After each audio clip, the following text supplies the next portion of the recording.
you're watching Show of the Week. I'm Jane. And I'm Andy. Welcome to Outside Xbox, where I'm still getting over my close encounter of the slender kind. We'll go down there, because you haven't been down there before. That's the way I came in. Are you sure? Yeah, I'm pretty sure. No. Ah! Oh! Yeah, I'm never going where you suggest again. Then who will come with me on my night hikes in the woods to collect more of these mysterious pages? Ask Mike.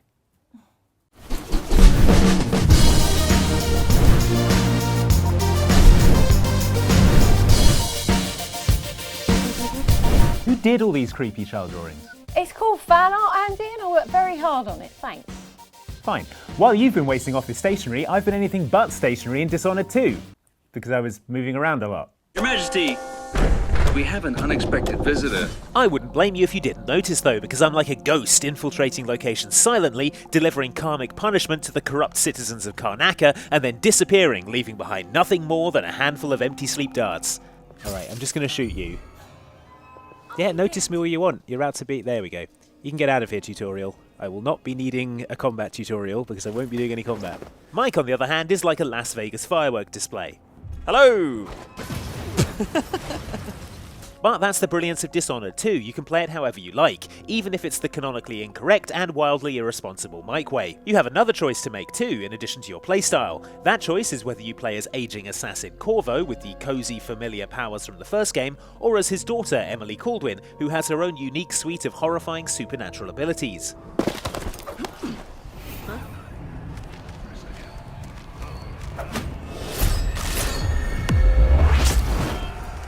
She must get her haunted smoke monster arms from her mother's side of the family. Perhaps the most useful of Emily's brand new abilities is Domino, which links enemies together. Kill one linked enemy in grisly fashion and the others will suffer the same disgusting fate, allowing you to clear even heavily guarded areas in an instant. I'll tear you to pieces! Presumably it's called Domino because afterwards everyone resembles the toppings of a meat feast pizza. There's not just variety in the powers at your disposal. After the positive reaction to the Lady Boyle's last party mission from the first game, developer Arcane has apparently tried to make sure every mission has a novel twist of some sort. That's why Kirin Jindosh's fancy clockwork mansion isn't just a recipe for trapped fingers, but a complex shifting environment that requires very different strategies from a regular mission. Who would build something like this? And why? And just like the first game, your assassination targets can be dealt with non-lethally, though if you're hoping that will make you feel better about yourself, then you definitely didn't play the first game. Take poor Jindosh here, who ends up mind-wiped by his own invention.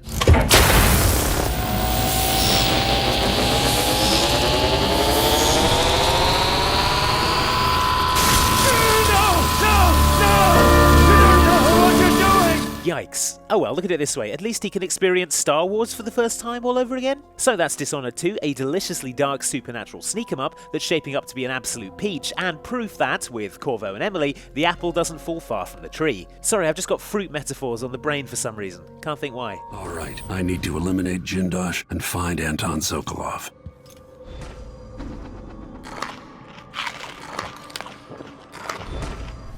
Hang on, Corvo's Emily's dad? Since when? Well, I mean, I don't want to go into the mechanics of the whole thing. Ew, yeah, don't. Still, cool that they're teaming up though. I love a good deadly daddy-daughter team. Is that a thing? It is absolutely a thing, Andy, I'll have you know. Corvo Otano and Emily Caldwin are far from the only murderous daddy-daughter tag team on the block, and any of the following duos would give them a run for their money, until Emily morphs into a smoke monster and pulls their arms off. Also, there are spoilers ahead for Fallout 3, Resident Evil Revelations 2 and Bioshock Infinite if you've yet to play those games, so heads up.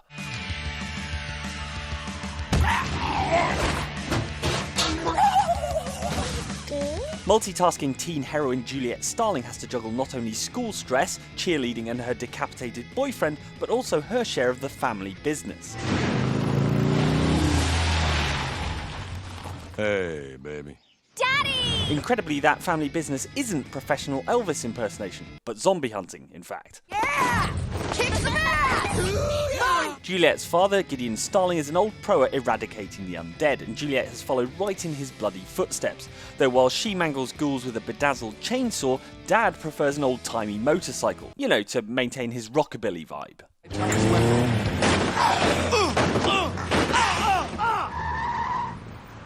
We're here. Gideon's other two daughters are proficient zombie slayers in their own right, but it's hard to beat Juliet and Gideon's partnership for grade A monster mashing. What's wrong? My little girl is a tactical genius. Especially when he takes time on the battlefield for a spot of father-daughter real talk, which is, actually pretty sweet, Lollipop Chainsaw. Who knew? Good luck to both of you. Nick, you may not be the guy I'd pick for my daughter, but you're obviously the guy she'd pick for herself. And she's always been a hell of a lot smarter than me. My name is Moira Burton. My coworkers and I were taken here against our will. On the other hand, the relationship between Resident Evil veteran Barry Burton and his young daughter could use some serious work. Barry can kiss my ass. The guy bitches and moans and granny swears about everything. These two just can't see eye to eye, what with his gruff disapproval and her rebellious angst, and that's even after she also tried to follow her old man into the family business, which is fighting international bioterrorism. Here she is on her first day, presumably doing work experience at anti-bioterror aid organisation TerraSave. Fucking Barry. Every time I ask him anything, he pushes back. I wouldn't even be here if I listened. Bad news. In the worst first day ever, Moira is kidnapped to a remote island full of mutant atrocities. God, get me out of here! Good news. This crucible of horrors is exactly what Moira needed to prove herself and reconnect with her dad after he comes sailing out to rescue her. I'm here, baby. Please be alive. By the end of their adventure, they're as kick-ass a father and daughter team as the one actually from Kick-Ass, with even more swearing. Fuck you, Hollywood. That wasn't even close to easy. Fuck! Is anyone picking this up? Well, fuck that place very much. You held your own out there, Moira. Of course she did. She's a fucking Burton. Who are you? My name is DeWitt. I'm a friend. Bioshock Infinite protagonist Booker DeWitt is the father of Pinky Missing Lamb of Columbia, Elizabeth, as everyone watching this knows because there was a spoiler warning a few minutes ago and everyone else has skipped this bit. It will only be over when he never even lived in the first place. And even though the family history between Booker and his daughter has more drama than an interdimensional episode of Jeremy Kyle, give me back my daughter! No! Elizabeth and the vigor-chugging star of the game make a bloody good team. This way! Okay, since Booker is the one blasting their shared enemies with his fire hands or his crow hands or what have you, and Elizabeth is the one chucking him ammo and tearing the Quantum a new one, technically Booker is the deadlier of the two, but I wouldn't count Liz out of the murder-doing stakes yet. Yikes. Elizabeth. I guess it runs in the family. It's a girl? A girl! We've got a daughter, Catherine. A beautiful, healthy baby girl. The clever thing about Fallout 3 was how you got to customise your character's face, and then later when you saw your father for the first time, the game would adjust his appearance to resemble you, in a kind of reverse genetic inheritance. Walk to daddy. Wow, Fallout 3, the likeness is uncanny. The best way for you, the lone wanderer, to emulate your noble scientist father James Wanderer was to get good at science by choosing a high intelligence stat, taking a bunch of mentats, and putting on a +5 int lab coat. What? That's how Einstein did it. Surprise! Stanley, you turned the lights on too fast. You are arguably much deadlier than your Liam Neeson-sounding dad, in that after he abandons you, you spend the next several hours murdering your way across the wasteland to find him. But at least when he does die, he manages to take a few baddies with him, sacrificing himself to protect his precious Project Purity by flooding this room with deadly radiation. In fact, that's the very same room where you die, and the very same radiation that eventually kills you, if you continue to emulate James and sacrifice yourself. Ah, gee, thanks, Dad. Worst take your daughter to work day ever. Tough being the General's daughter? You have no idea. Mortal Kombat X was the debut of Special Forces Sergeant Cassandra Carlton Cassie Cage, the offspring of Mortal Kombat celebrity couple Johnny Cage and Sonya Blade, or as they're known in Heat magazine, Jonya. There'll be no more wholesome family knife fighting over the Christmas dinner table, not since Johnny and Sonya's divorce, but at least Cassie inherited her mother's looks and her father's sunglasses, along with both her parents' appetites for gruesome, lethal one-on-one combat. Today, Cassie Cage is a chip off the old block, just as cocky as her father ever was. She never did listen to Dad when he told her off for not properly throwing her gum away. Who's grounded now, Dad? Cassie wins. Now it's time to see what's written in the comments and in anonymous letters to Outside Extra. Here are your scissors back, by the way. Thanks. First up, your comments on this feature about the times horror games had very little effect on us, me in particular. Oh no, you're just going to melt. And become a... There's a hand coming out of it! Ah! Book monster! Oh my god, a book monster! Commenter Timothy McLean isn't impressed by the book monster. Come on, book monster. Don't you know anything about how to take care of books? Forming into a monster the way you did ruins the binding. Yeah, have some consideration for the people who want to read you after you're done being a monster, honestly. Oh, that was brilliant. Book monster's waiting behind me, waiting for me to turn around. That is... One plausible suggestion for Mike's lack of fear from commenter Something, who says, Mike probably fears nothing because whenever he hears the word monster, he can't help but add the word truck to it. Which is why all monsters look like trucks in varying size and colours to him. I did wonder why there was a truck in that library and why you were all so scared of it. Oh god, it's raining blood! No way! Who turned on the blood sprinklers? And commenter David the Wavid says, who turned on the blood sprinklers? I think a more important question is, who made the blood sprinklers, Jane? That explains the fire drill last week. Yeah, I had to throw that t-shirt out. Let's move on, shall we, to this video of us playing the Battlefield 1 war story, Friends in High Places, which thought it was a good idea to give us an aeroplane. Yes! Wow, we did it. Did you crash into him? Oh no. Uh-oh. Okay. Crank. Nice.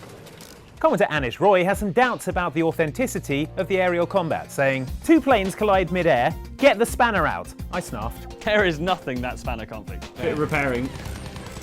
Cranky crank. There we go. Good job the Germans aren't doing this. Yeah, right. It's almost as great as the shovel we were using to smack people over the head with later on, as pointed out by commenter Monarch Bones, who says, was that shovel a special weapon? Legendary drop? It was amazing. Slowly walking away from me, shovel to the shoulder. All right, it's shoveling time. Yeah. Looking me dead in the eyes and aiming your gun, shovel to the throat. Well, that's fine. Let's just get a wriggle on. Never bring a gun to a shovel fight. Commenter The Monkey Menace is more concerned that you couldn't take sharp images from a flying plane with a camera from the early 20th century, whilst upside down. I wish I were Andy so I could get a nice punchline out of this, but sorry. Go on. It's plain to see that those photos wouldn't fly. Let's move on. Something about winging it. To your comments on last week's show all about Skyrim Special Edition, which gave us the greatest test of mankind's mental and physical skills, the new Jarl Punching Challenge. This is the news! Okay, you did it! Yeah, oh good! Okay. Oh, she's and watch out for the fire. icing up. You just kick a bowl off the table as well. Some advice from commenter Dragoor here, who is apparently a world-class nude Jarl puncher. Running with your weapons/fists drawn makes you run slower, but you guys wanted an extra challenge, didn't you? You have to be ready to take a swing just in case anyone gets in your way. Yeah, or give someone a fist bump on the way past because of how awesome you're being. Dragon-loving commenter The Dracophile, meanwhile, is a bit confused, saying, oh, I thought the Jarl had to be nude before you punched him. Sigh. I've been doing this all wrong. Yeah, it would be a lot more difficult stealing the Jarl's clothes before you punch him. Yeah, that's hard mode. You have no time for stealing cameras. You're only adding to your crimes. I forgot the jump is a different thing. No, oh, no. Oh! Right in the knee. Finally, Mathieu Pur says, I can't believe Jane actually took a freaking arrow to the knee. Like, seriously, this is the most Skyrimist thing you could do during this challenge. Oh, is this what all those guards who were telling that story were up to? Yeah, it must be. Oh, hello. What's this? Yeah, I'm leaving. Bye. What a wuss. Uh-oh. That's it from Show of the Week. A quick fact for you. Did you know that one press of the like button provides 100% of your recommended daily allowance of vitamin L? What's that one for? Scurvy. You mean it stops you getting scurvy? Sure, whichever one you prefer. Hit the like button for lots of it. Thanks for watching. We'll see you next time. Are you all right? Yeah, my teeth feel loose. I said to either press or not press the like button, Andy. I don't know what to tell you. I look jaundiced to you, like my whole deal.